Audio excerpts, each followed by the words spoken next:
Was weißt du über diesen Keller? Tja, lass mich mal überlegen.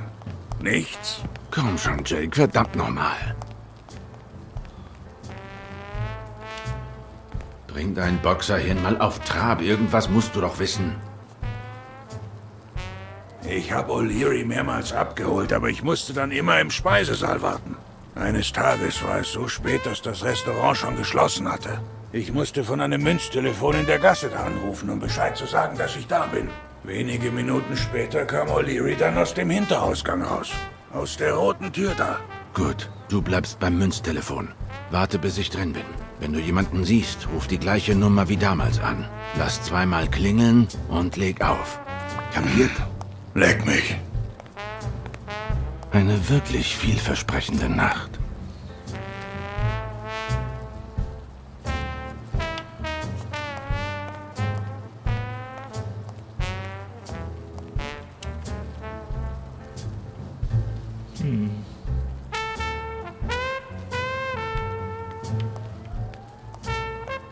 Oh.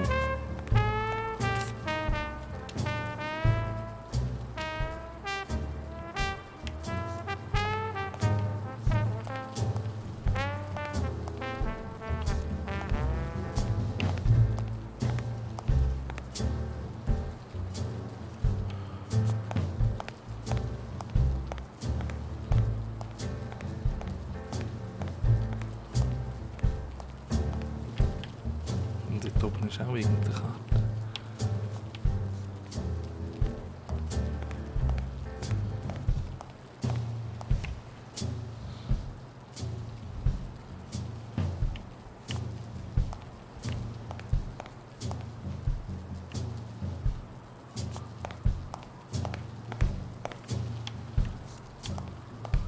Ja, habe ich jetzt etwas verpasst? Warte mal.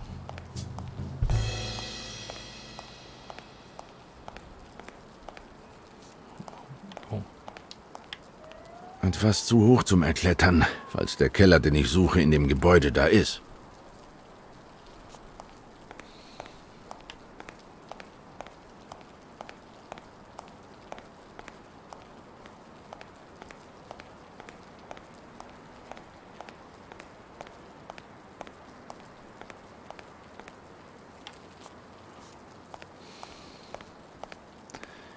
Sicher ein versteckter Eingang.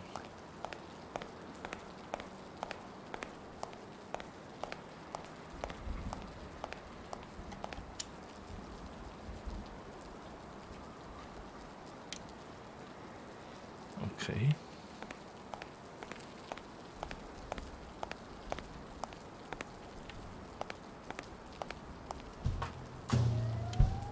Ist das vielleicht ein Aufzugsschacht? Wie geht das Ding auf?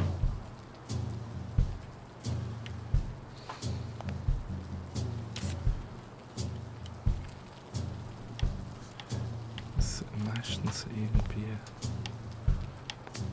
Wenn ich nur an diesen Kasten käme.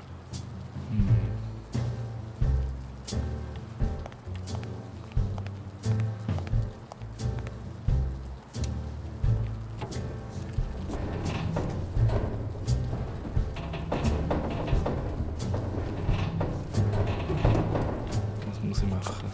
Drücken.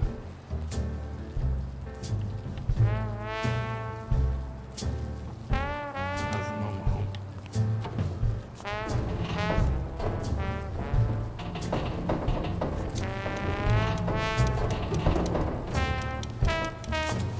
Ich komm jetzt. Nach dem Swaggeli.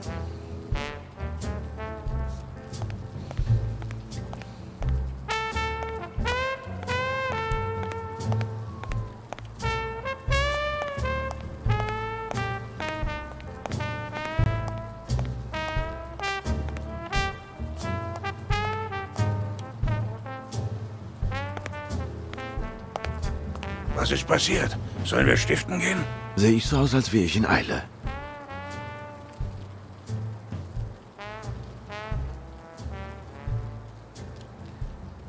Das Neonschild des Teppichladens ist noch an, obwohl keiner durch diese Gasse kommt. Findest du das nicht seltsam? Ich glaube nicht. Die müssen vergessen haben, das auszuschalten. Und es fehlt denen nicht an Kohle. Ich habe O'Leary neulich sagen hören, dass er 10 Teppiche kaufen will. Bist du fertig? Was meinst du? Im Boden ist eine Falltür, direkt beim Restaurant. Kommt dir das bekannt vor? Die Bildmaterial. Das Restaurant oder die Falltür? Ach, vergiss es. Warum brauchst du denn so lange? Willst du tauschen?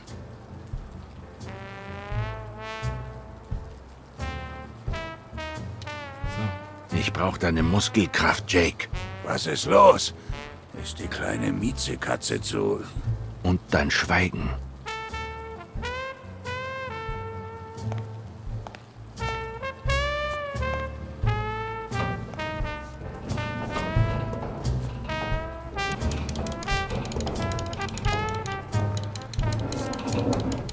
Nee. Ich schaff's nicht, Schalten zu drücken.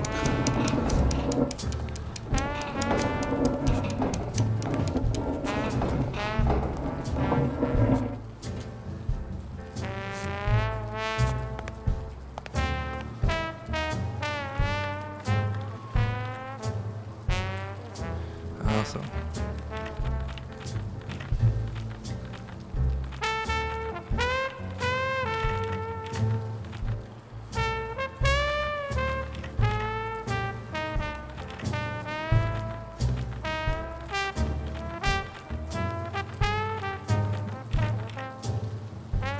Das ist aber cool, hey.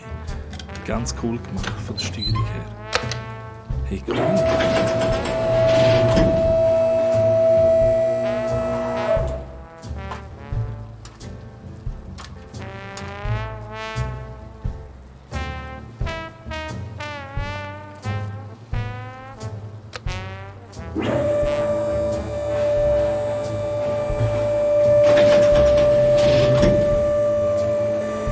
Es gibt Fragen, die wir uns nur stellen, wenn es zu spät ist.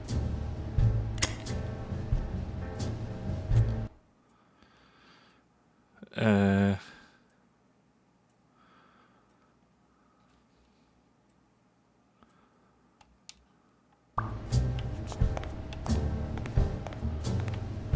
Mann.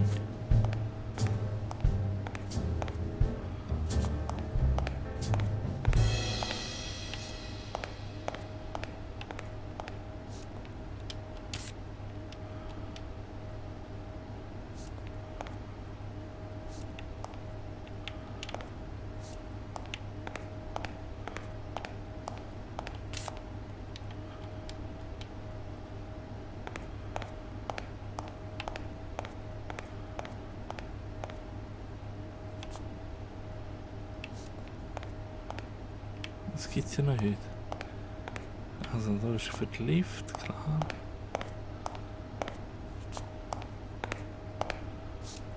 Ah, da.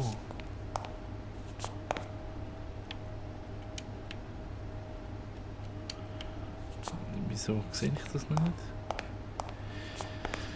Oh Mann, Mann. Jo, die Zeit läuft und ich finde den Lichtschalter nicht. Man darf etwas in Brand setzen. Nein, das ist nicht die richtige Methode. Okay.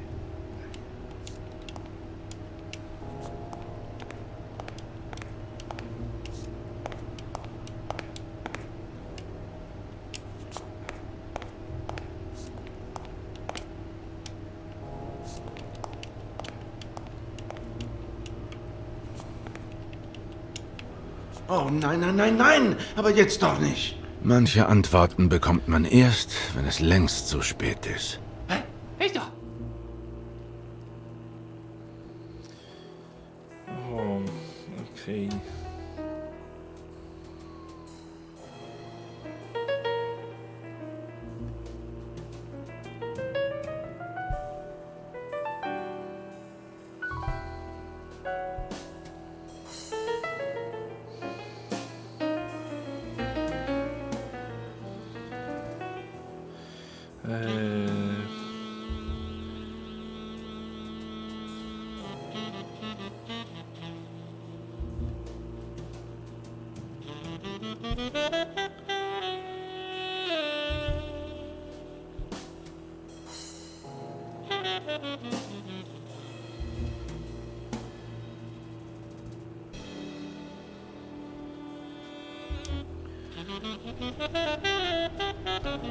Also, ich kann ja nicht falsch liegen, oder?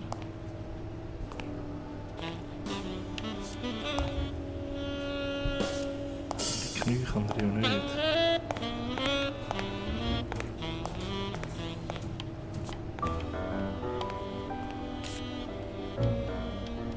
Ja.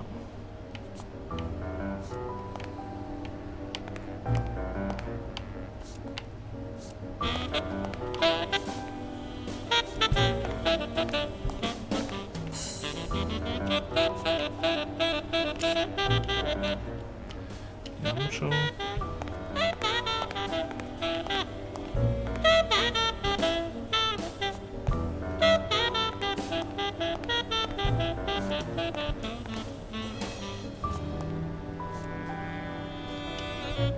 Nein, das kann nicht sein, oder?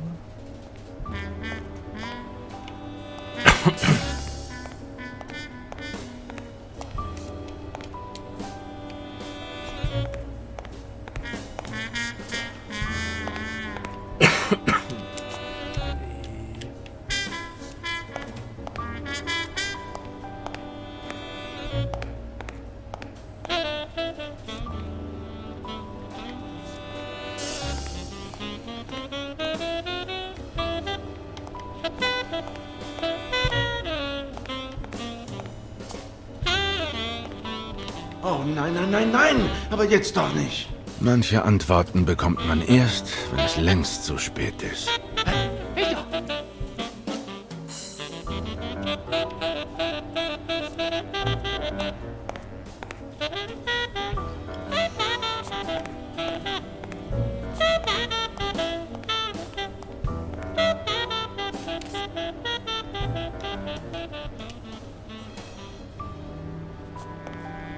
Ah, doch.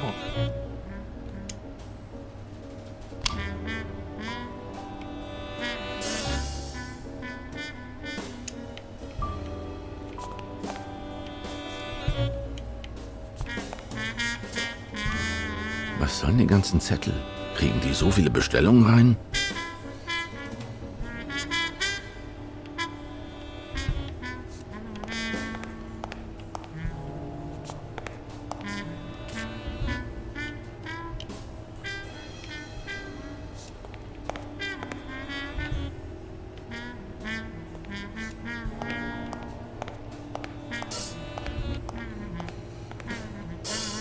Jetzt hat es hier noch Karten gehabt. Ja, ich glaube, den Lichtschalter sollte ich nicht anmachen.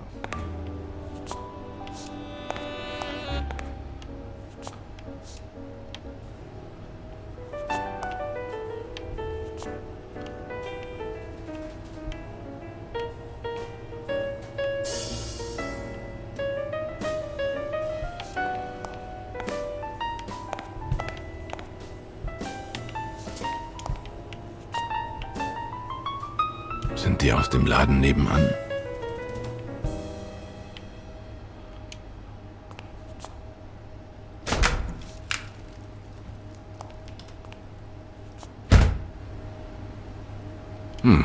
Ich hatte tiefgekühlte Leichen erwartet.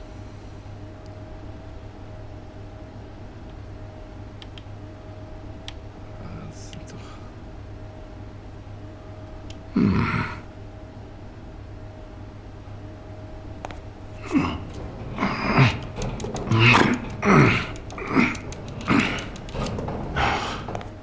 Rührt sich nicht. Was?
Cool.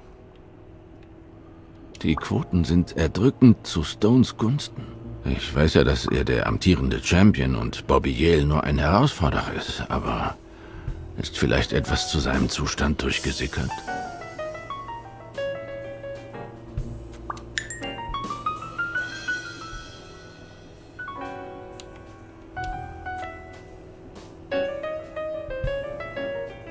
Okay.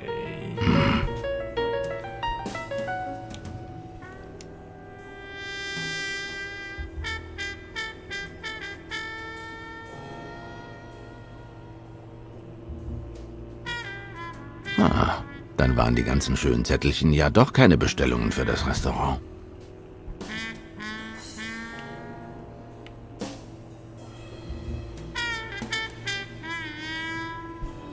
Eins auf jeden Tisch. Außer auf dem hier.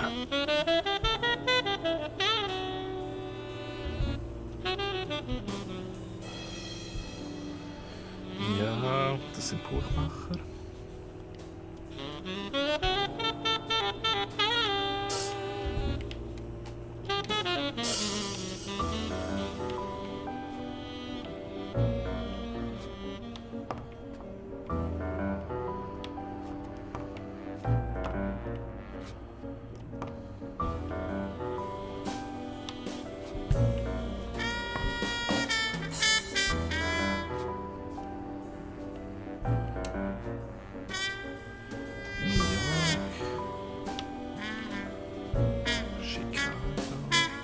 Hat O'Leary ein Netzwerk von Komplizen?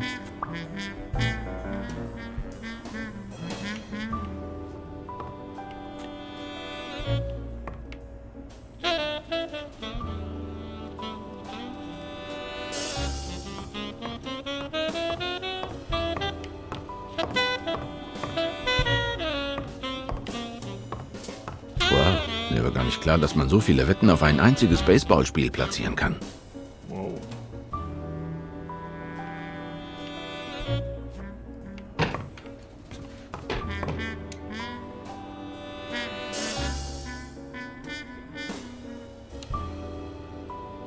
Manchmal vergesse ich, dass Kriminelle, auch die Schreibtischtäter, Familie und Kinder haben.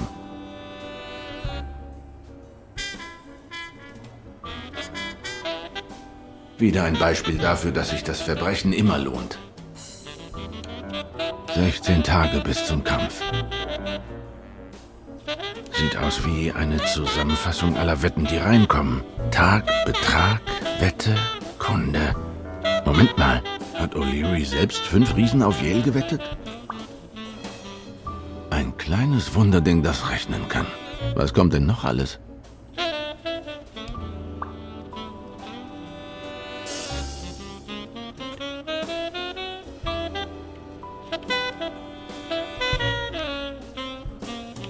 Sehen wir irgendetwas?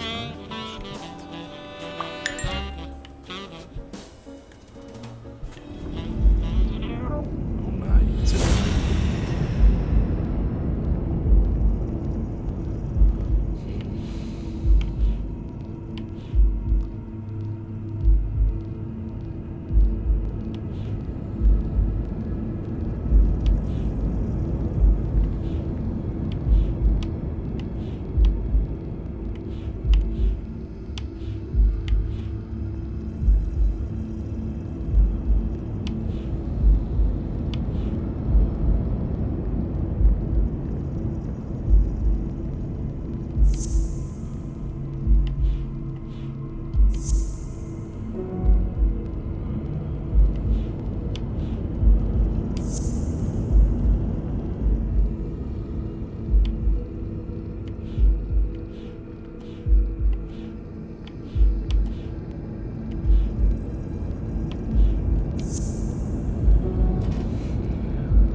Diese Echse ist nicht Yales Arzt.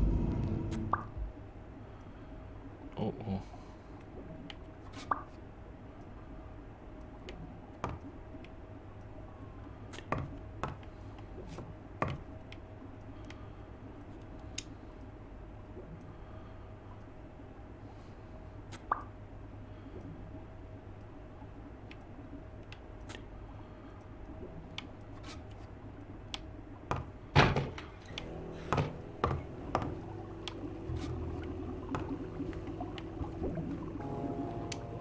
Könnte das Irland sein?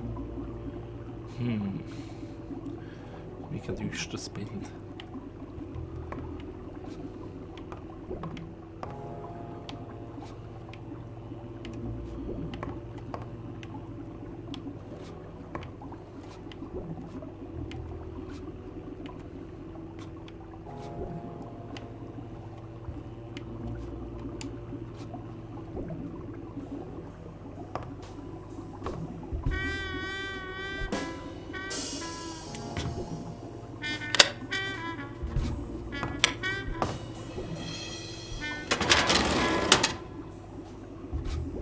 Hinter dem Gemälde verbarg sich ein komplettes Aktenregister voller pikanter Details aus dem Leben diverser Prominenter. Unter den Buchstaben S bis Z waren fast nur Sportler vorhanden. Hat O'Leary etwa das gemeint, als er sagte, Detektive und Polizisten seien seine Freunde? Wie viele für ihn wohl als Spitzel unterwegs sind? Und wenn ich damit machen würde, wen würde ich dann ausspionieren?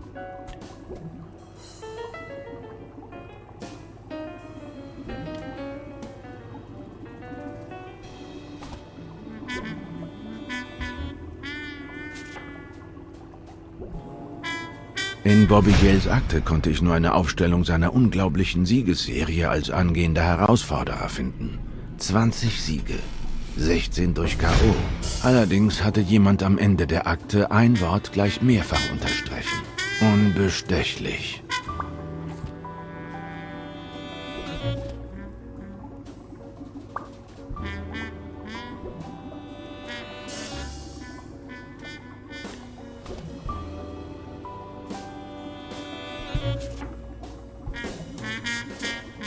Thorpe war vor dem Krieg ein kommender Footballstar gewesen. Bei seiner Rückkehr wurde er mit Ehrungen und Orden überhäuft. Nach Kriegsende setzte er seine Laufbahn fort. Er gewann 3 Saisontrophäen und eine Reihe von Auszeichnungen als wertvollster Spieler. Durch einen Unfall, bei dem er querschnittsgelähmt wurde, fand seine Laufbahn ein jähes Ende. Vor 4 Jahren rief er seine eigene Sportmarketingagentur ins Leben. Doch den Akten zufolge hat O'Leary gar nicht erst versucht, ihn zu kaufen.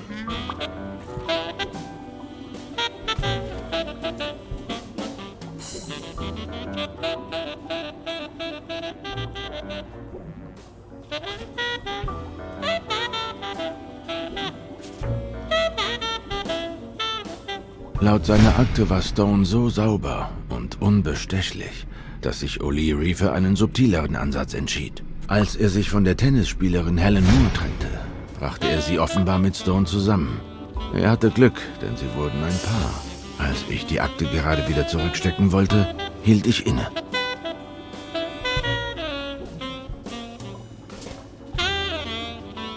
Wollte ich wirklich wissen, was O'Leary über meinen guten Freund, den unbestechlichen Kommissar, in der Hand hatte?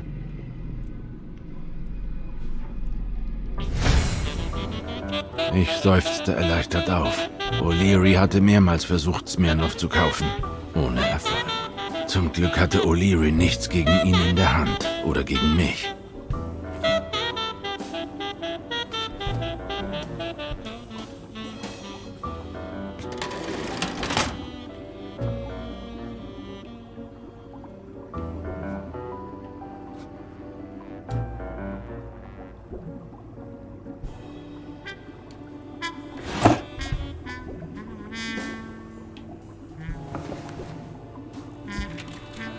Limited Edition, Exemplar 2 von 3. Wir lauschen, wenn du es Lauschen nennen möchtest, der sentimentalen Romanze. Deine Augen wirken wie der Mond.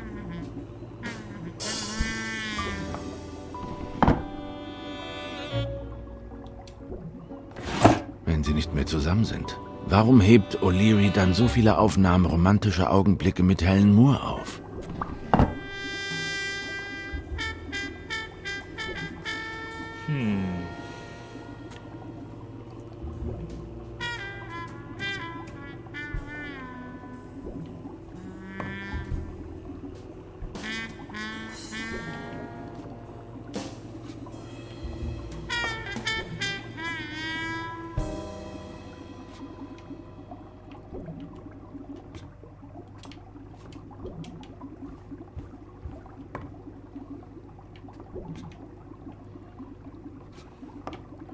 Komm, ey, das ist mega mühsam. Ich will jetzt die Karte.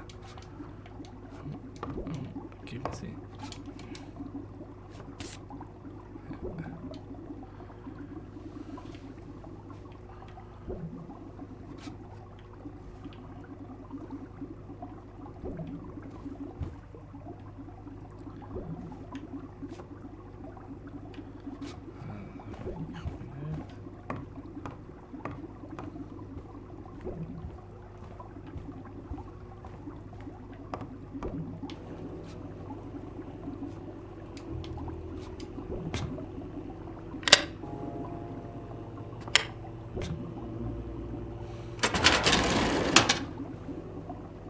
Ob glückliche Fügung oder nicht. Unter N bis R fand sich niemand, der etwas mit dem Fall hätte zu tun haben können.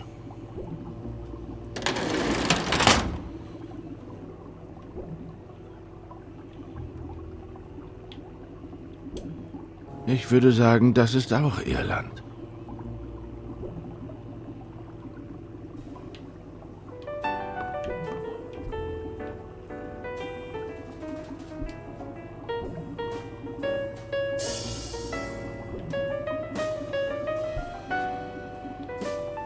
Eine Katze fischen.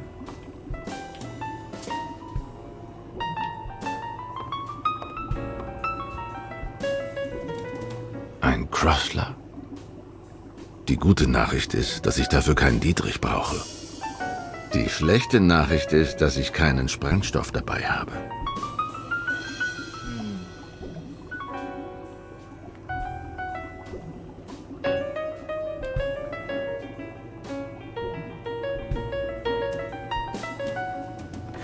Selbst dann hatte er eine Waffe in seinem Büro. O'Leary konnte also nicht die Ausnahme von der Regel sein. Dunn hatte $200 in seinem Tresor gehabt. O'Leary hatte etwa 20.000 in einer Schublade.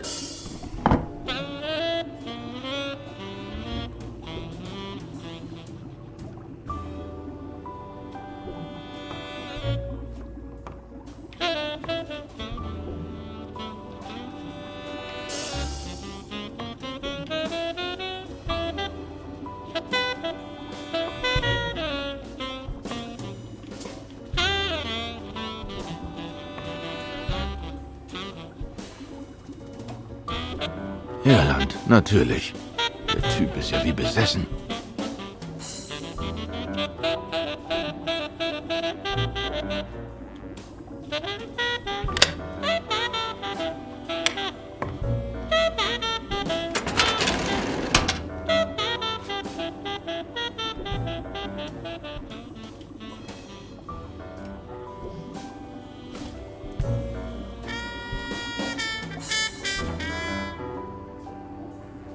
Cassidys Akte war vielleicht die dickste in O'Learys Sammlung. Offenbar verband die beiden eine lange Rivalität. Deshalb hatten sie sich gegenseitig auf die unmöglichsten Arten und Weisen ausspioniert. Zumindest konnte ich bestätigen, was Yale mir gesagt hatte. Cassidy hatte Dunn bedroht, als dieser sich geweigert hatte, dem Verband der Manager beizutreten.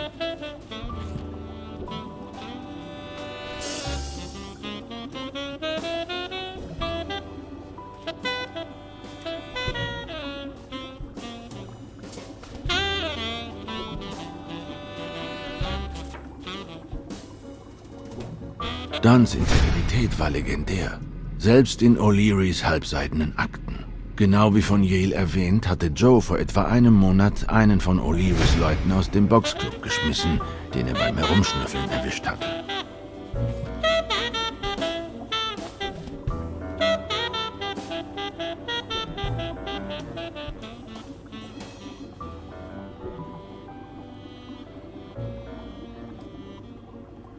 Hm.